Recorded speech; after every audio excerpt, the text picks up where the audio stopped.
Naku po, ito na yata yung nakita kong matindi na mas matindi pa sa pinakamatindi. Ayan. At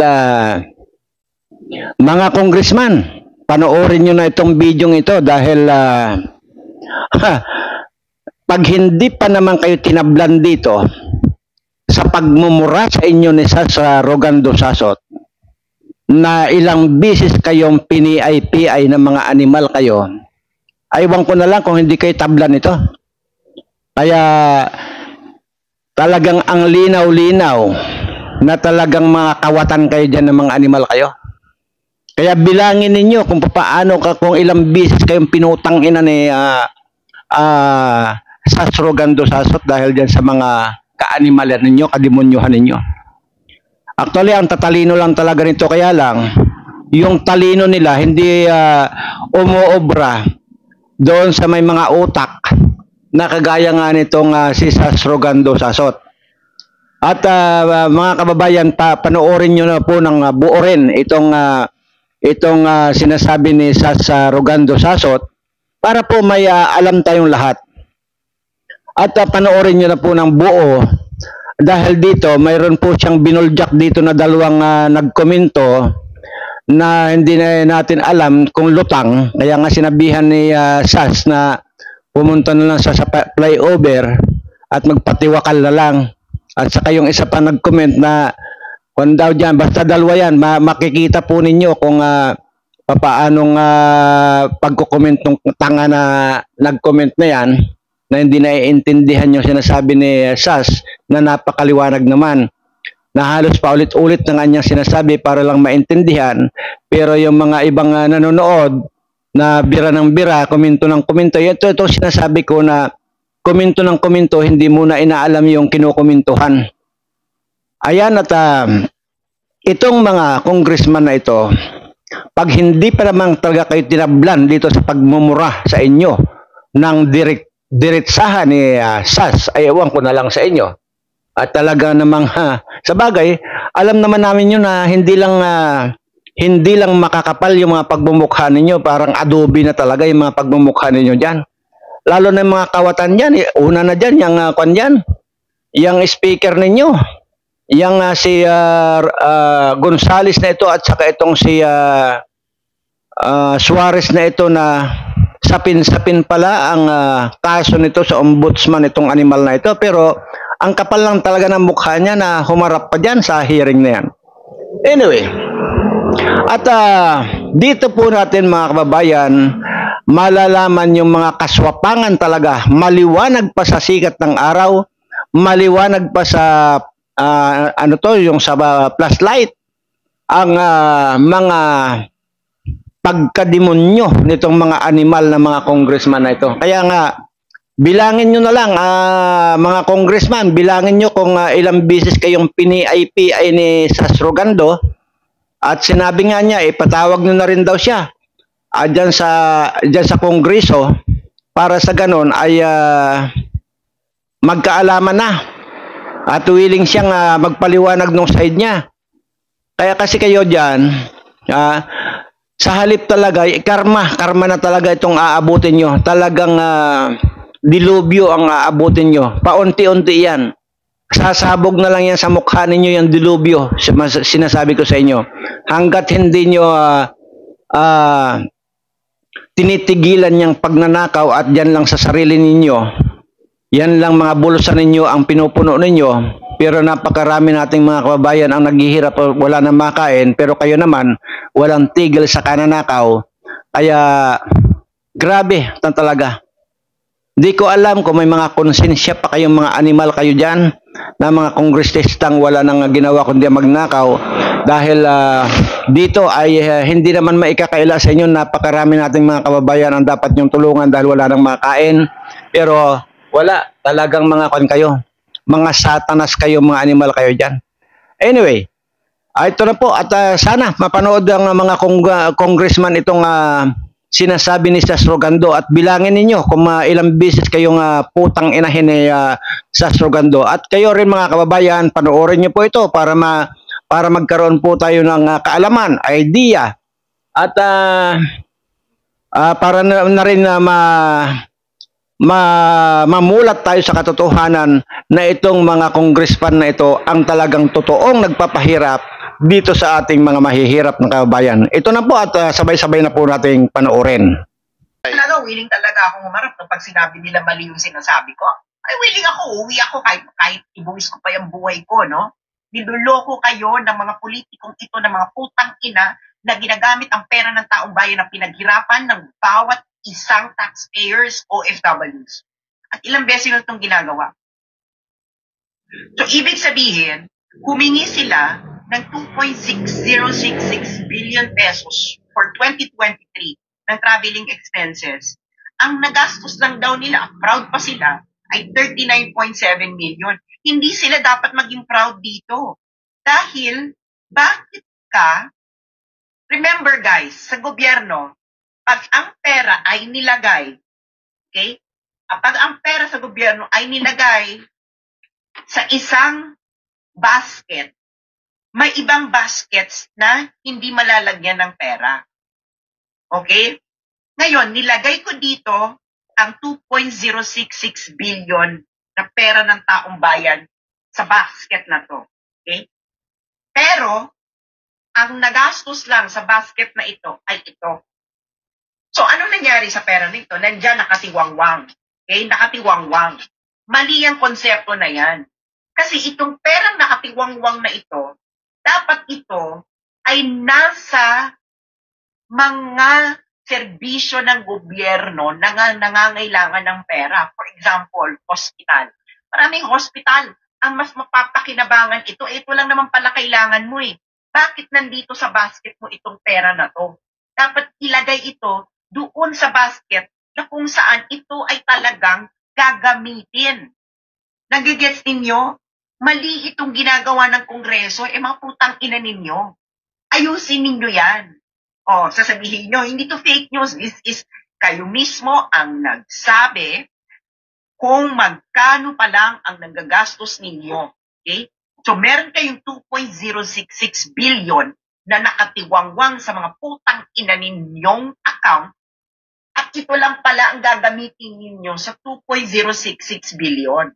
Ito, dapat ito, noong budget hearing ng 2023, ito dapat ay inilagay sa tunay na may paggagamitan. Katulad ng pambayad ng sweldo ng mga nurses. Katulad ng sa hospital. Diba may problema tayo sa pension ng mga militar, ng mga officer ng uniform. Sabi niyo walang pera. Paano walang pera? Itong travel expenses ninyo na 2.066 ang nakalagay na budget, ito lang ang nagastos ninyo, ito nakatiwangwang. Hindi po pwede yan. Dahil ang pera, ang budget ng gobyerno, dapat ito ay ginagastos para ito ay bumalik sa ekonomiya ng Pilipinas in the form of actual government service. Ano ngayon ang pakinabang ng pera na nakatiwangwang dyan sa accounts ninyo? Wala!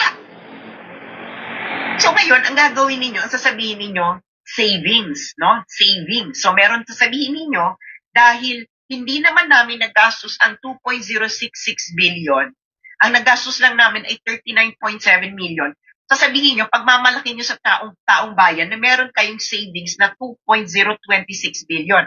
Sa mga hindi po nakakaalam po anong tunay na konsepto na savings, panoorin nyo na lang ang replay nito. Okay? Pero mali yan. Mali kayo. Wala kayong savings. Ang meron kayo ay maling budgeting noong naghihiring ang 2023 budget. Okay? Humingi kayo ng pera na hindi nyo naman pala kailangan. Mali yan. Mali ito. Hindi yan tama. Hindi nyo pera yan. Pera ng taong bayan yan. Ang pera ng taong bayan, hindi dapat ito nakatiwangwang at hindi nagagamit. Ang pera ng taong bayan na kinokolekta ng gobyerno, dapat ito ay inilalagay sa mga serbisyo na kanilang mapapakinabangan. Dahil nga, ang taong bayan ay nagbabayad ng buwis, hindi dahil for charity.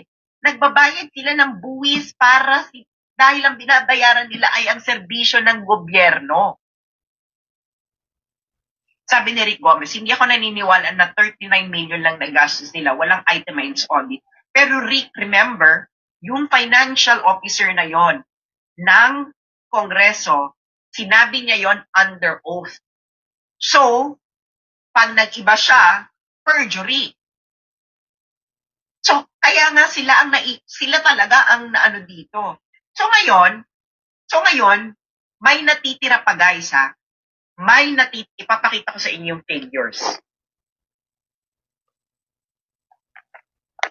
Okay. So guys, sa travel expenses pala ng House of Representatives, may natitira pa na 2 billion 26 million. Okay.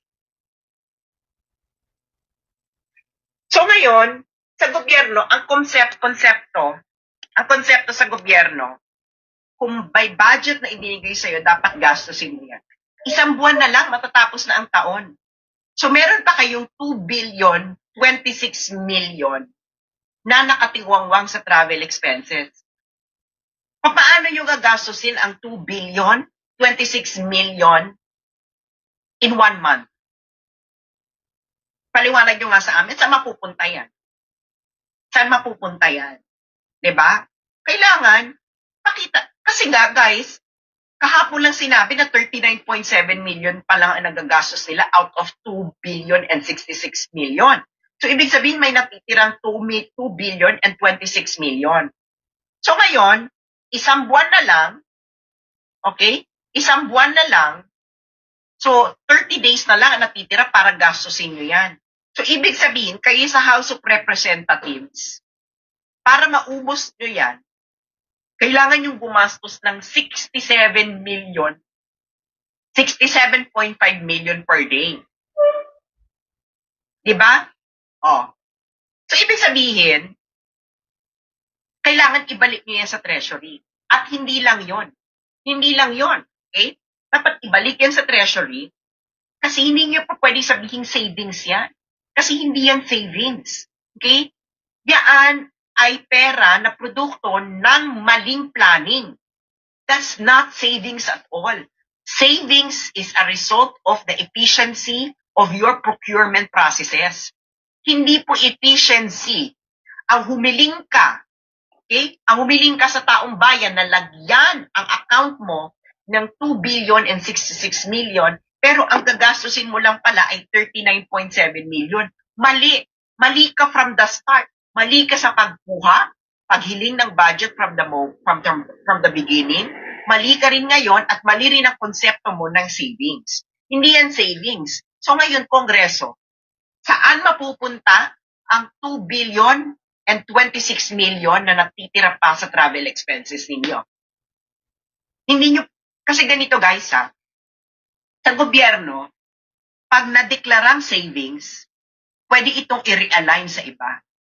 Okay? Pero katulad ng sinabi ko, hindi yan ang totoong konsepto ng savings. Okay? Ang totoong konsepto ng savings ay yung pinaliwanag ko kanina na uulitin ko. Halimbawa, humingi ka ng budget for 50 laptops at ang binigay sa'yo is 10 million.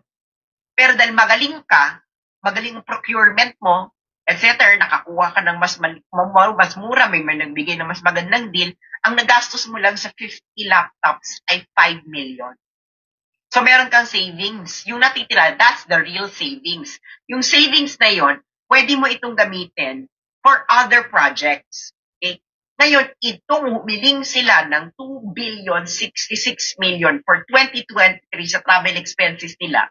At ang nagastos lang nila ay 39.7 million daw, according sa hearing, and this was made under oath by the financial officer of Congress. Hindi yan savings. That is underspending. Mali po yan. That's not correct. That is actually a telltale sign of corruption. Bakit? Kasi yung pera na natira, i-declare nilang savings at madalas paghahatian nila yan sa Kongreso. Hindi ba? Bakit ko nasabi yan? Okay? Ganito. Guys, nakita ko na kung magkano yung hinihiling nila na travel expenses for 2024. for 2024. For 2024, okay, for 2024,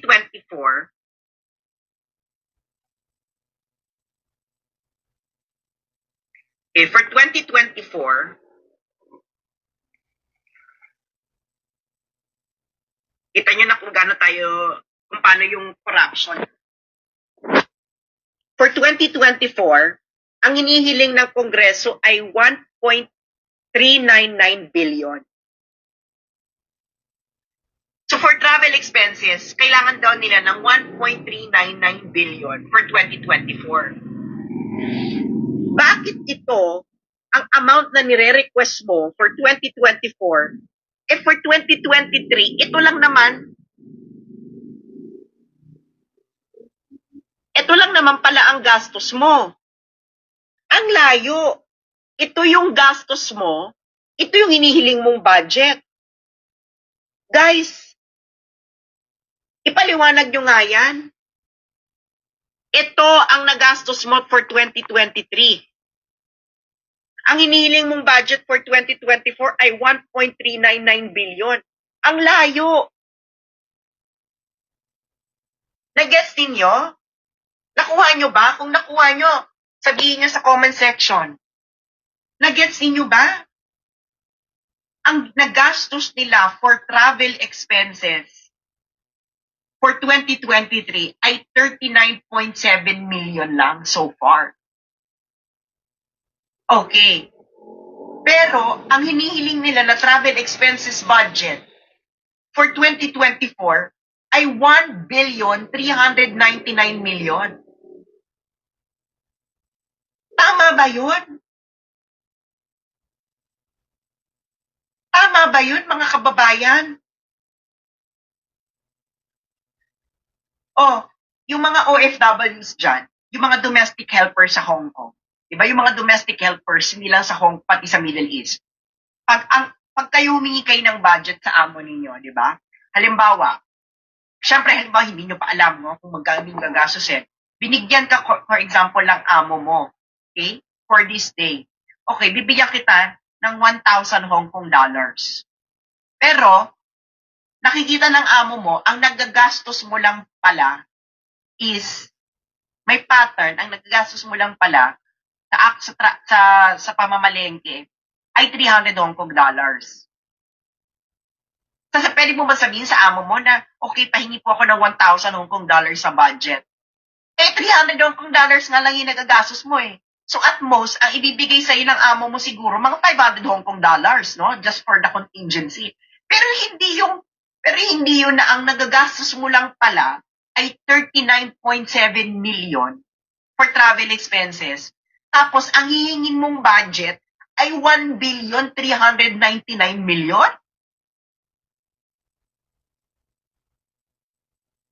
Tama ba yun? Okay, may tanong si Nodge. Okay, Nodge. Sa bago lang si Nodge. Nodge, papakita ko sa'yo Papakita ko sa'yo, Nodge. Ang budget nila for travel expenses ay 2,066 million. This is the budget. Okay? Ito na yung perang nasa kanila. That's the budget. Okay? Okay, that's the budget. Pero ang nagastos lang nila, 39.7 million. Ito yung nagastos. Nagastos, 39.7 million. Ang budget, 2.066 billion. So ito lang pala talaga ang travel expenses nila. Pero ito yung hiniling nila, 2,066 million. Tapos sa 2024, ang pinihiling nilang travel expenses budget is 1,399 million. Mali. Bakit itong hinihingi mong budget, ito lang pala ang expenses mo? Nakuha nyo ba? So ngayon, Kongreso, saan mapupunta yung 2,026 million? Hindi nyo ito pwedeng ideklarang savings. Kasi ang tunay na savings, yung sinabi ko kanina. Diba? Mali. Ibig sabihin, mali ang pag-utilize ninyo ng pera. Mali ang inyong pag-request ng pera. Dahil yung perang ni-request ninyo ay hindi naman pala ito ang tunay na nagagastusin ninyo. Sabi ni Darwin, means may 3.3 budget sila in 2024. Mali, Darwin, hindi ganyan. Ang budget sa 20 hindi po cumulative, hindi po na ang budget po natira sa isang taon, hindi po ito nadadagdag sa next year. Hindi ganoon. Lahat ng hindi nagamit na budget bumabalik sa National Treasury. Okay? Pero meron po kasing practice sa Kongreso na yung natira sa budget, idedeklara nilang savings. And usually, yung savings na yan, pinaghahati-hatian. Sabi ni, punta ka po sa hearing, doon mo patunayan sinabi mo. Ano kailangan kong patunayan sa sinasabi ko? Dun sa hearing na nga mismo. Sa hearing na nga mismo, sinabi, engot ka rin pala eh. Sa hearing na nga nila mismo sinabi na 39.7 million lang ang nagastos nila. And according to the GAA, 2024 GAA, okay, na makikita mo, ugok, ikaw ay isang citizen na hindi mo alam ang iyong tungkulin, tapos magagalit ka sa amin na alam namin ang aming tungkulin, dapat sa'yo, pumunta sa flyover at pag-isipan mo kung kailangan mo pang magpatuloy sa iyong buhay. Okay. Sinabi nila mismo, 39.7 million lang ang nagastos nila sa 2 billion, 66 million. So may natitirang ilang billion. Mali nga yan. Tapos, ang kapal pa ng mukha nila na sa 2024, ang hihilingin nilang budget ay 1,399,000,000 sa kanilang travel expenses. Hindi naman talaga yun ang nagagastos ninyo. Ang nagagastos nyo lang wala pang 100 million. So dapat maximum, ang ibigay lang sa inyo na budget sa travel expenses ay 100 million. Diba? Diba, Robert? Tama, okay ka na pala sa 39.7 million. Bakit ka humihingi ng 1 billion next year? Anong rason? Sabi ni Smiley, medyo malaki. Anong medyo? Miley, hindi lang yung medyo. 39.7 million ang actual expenses. Ang hinihingi mong budget ay 1,399,000,000 next year. Hindi po yan medyo. Ang layo-layo ng 1,399,000,000 sa 39.7 million. Diba? So, tanong ni Lyda, so saan mapupunta dapat ang sobra? Ang tama, ang sobra, mapupunta dapat ito, babalik ito dapat sa National Treasury. At sa next budget cycle, ang mare-request mo lang na pera ay dapat mas malapit doon sa ginastos mo last year. Nagigets din ninyo. So kung ang ginastos mo ngayon sa travel expenses, kayo House of Representatives, ay 39.7 million lang, dapat sa 2024, ang budget nyo dapat sa travel expenses ay hindi ito dapat tataas ng 100 million. Malaki na yung allowance nyo doon Kasi 39.7 million lang pala ang kailangan ninyo So dapat ang hihilingin nyo sa 2024, ang budget dapat is mas malapit sa 39.7 million. So that's dapat 100 million lang. Maximum. Pero, bakit kayo humihingi for 2024 ng pera ng taong bayan na 1,399,000,000? 39.7 million lang pala kailangan ninyo. Ipaliwanag nyo sa taong bayan yan. Sabi ni Flora, hindi daw siya naniniwala na 39.7 million palang nagamit nila for traveling. Well, ako'y naniniwala kasi sinabi yan under oath. Ang hindi ka dapat maniwala is kung ibabalik sa treasury yung natira. Nagigets ninyo? Kasi ang practice, yung pag idedeklara nila na savings yung natira. At yung savings, pwede mo itong gamitin sa iba pang bagay. Gets ninyo? Yun, nandoon ang problema. Okay? Ginawa nila yung kanilang modus operandi. Legalize corruption. Nagagets niyo bakit legalize? Kasi pwede kang magdeklara ng savings eh. Halimbawa, may natira, gagawin mo siyang savings, tapos yung savings na yon gagamitin mo siya sa isang bagay. So doon ang problema. Legalized corruption. Okay? Pero mali nga. Kasi, pag dineklara nila yung savings na yan, justified pa rin na humingi sila ng ganong amount. Okay? Gets ninyo? So, ngayon, 39.7 million lang ang expenses. Sabi nila yan, ha? Under oath nila sinabi yan. Tapos, hihingi sila ng budget next year ng 1,399,000,000. Hindi po pwede yan. Mali.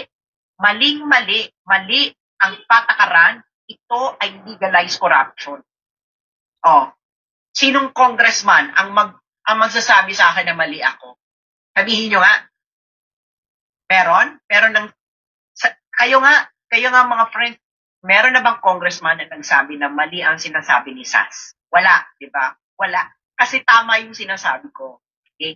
Ngayon, itong mga congressman na ito, na nananalig sila sa inyo, na wala kayong pakialam. Yun. Nandun sila. At magpapatuloy itong ganitong sistema hanggang hindi ito mababago. By force. Dapat ito ay baguhin by force. Dahil ang pera na dapat pinapakinabangan ng taong bayan in the form of government service, hindi yung mga ayuda ni congressman. That's not government service. I'm so sorry. Ang mga ayuda ni congressman at senator ay hindi government service. Ang government service ay ang serbisyo ng public hospitals, serbisyo ng state universities and public schools, serbisyo ng mga Metro Aid, serbisyo ng mga polis, serbisyo ng mga militar, serbisyo ng kung sino-sino pa na nagdi-deliver ng serbisyo ng gobyerno. Ang ayuda ni congressman at senadora, hindi po yan serbisyo ng gobyerno. Huwag po tayong maglokohan. 2023 na po. Yang politika ninyo ay politika pa nung panahon ni Cory. Tama na, sobra na. Ayaw na namin ng ganyan. Kaya nga ayaw ng dilaw eh. Ganito ang patakarang dilaw. Okay? Tigilan na itong patakarang dilaw na ito. Dilaw na dilaw kayong lahat. Mali ito. Maling-mali itong patakaran na ito. Ngayon, iaalay ko ang buhay ko. Kung sa tingin ninyo nagsisinungaling ako kahit sino man sa inyong congressman na ito, magbigay kayo. Ipasupinan ninyo ako, uuwi ako ng Pilipinas para umupo din sa kongreso at sabihin ko sa inyo kung at sabihin nyo sa akin kung nagsisinungaling ako o hindi. Mali kayo, maling-mali. Hindi totoo. Mga friends, hindi totoo na walang pera ang gobyerno. Ang pera ng gobyerno ay nasa maling basket. Nakatiwangwang at nanakawin lang. Can you imagine, ang actual expenses mo ng traveling, 39.7 million? Tapos ang hinihingi mong budget, 1,399,000,000? Nasa ang katarungan dyan? Malinis ba yan? Gawain ba yan ng hindi magnanakaw? Diba? Guys, yung mga magulang dito, kung ang anak ninyo ay humingi ng budget, let's say 5,000 pesos. Pero ang tunay na gastos lang pala ay 1,000 pesos. Pag humingi ba sa inyo at uli yung anak niyo ng budget, bibigyan niyo uli ng 5,000? Siyempre hindi. Ang bibigay niyo sa kanya mas malapit dun sa 1,000. Pwede nyo doblehin yung 1,000 for contingency. Pero hindi mo ibibigay 5,000. Yung 1,000 lang pala yung gastos mo eh. Diba? Yung mga magulang dito, tama ba ako mali? Tama ba ako mali? Yung mga magulang dito.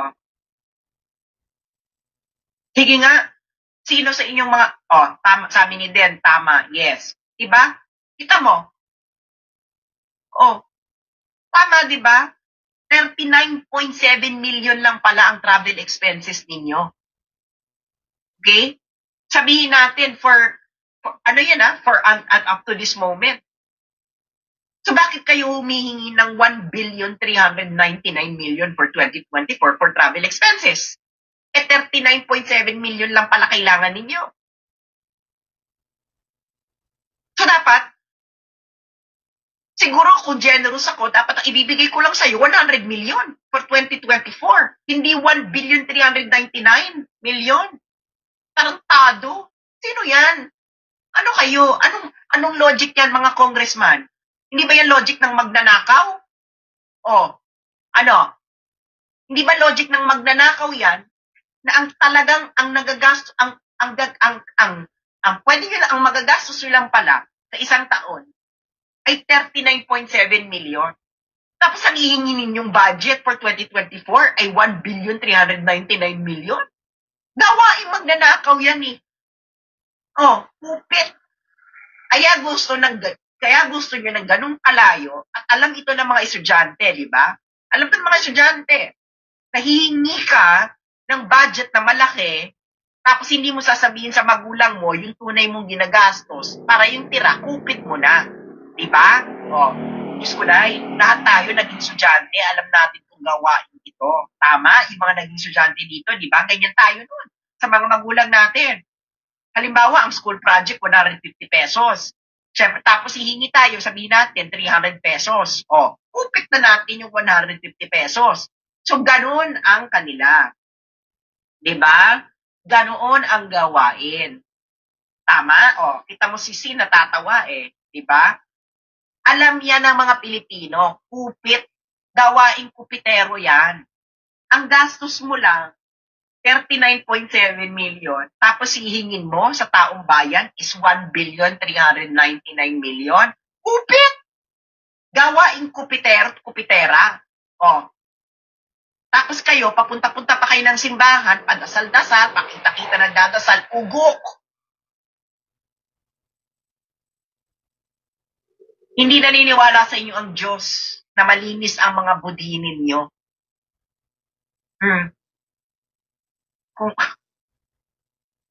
Ang inakupit na kupit, gawaing kupitero. Di ba? Yung mga estudyante, di ba? Di ba ganyan yan, di ba? Di ba? Lahat naman tayo naging estudyante ng mga bata tayo, kaya alam natin itong gawain na ito. School project, 150 pesos. Pagpunta kay nanay, kay tatay, Nay, kailangan ko ng 300 pesos. Pero ang school project lang pala, 150 pesos. Kupit. Yung natira, kupit na natin, di ba? Ganyan din kayo sa Kongreso. Ang actual ninyong gastos ay 39.7 million. Ang hihiling, pero ang budget ninyo, 2,066,000,000. So yung natira, kupit.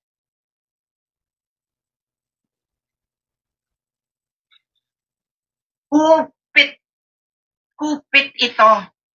Ngayon kung hindi ito kupit, ipaliwanag ninyo sa amin ano ang logic na ang gastos nyo lang pala sa travel expenses ay 39.7 million.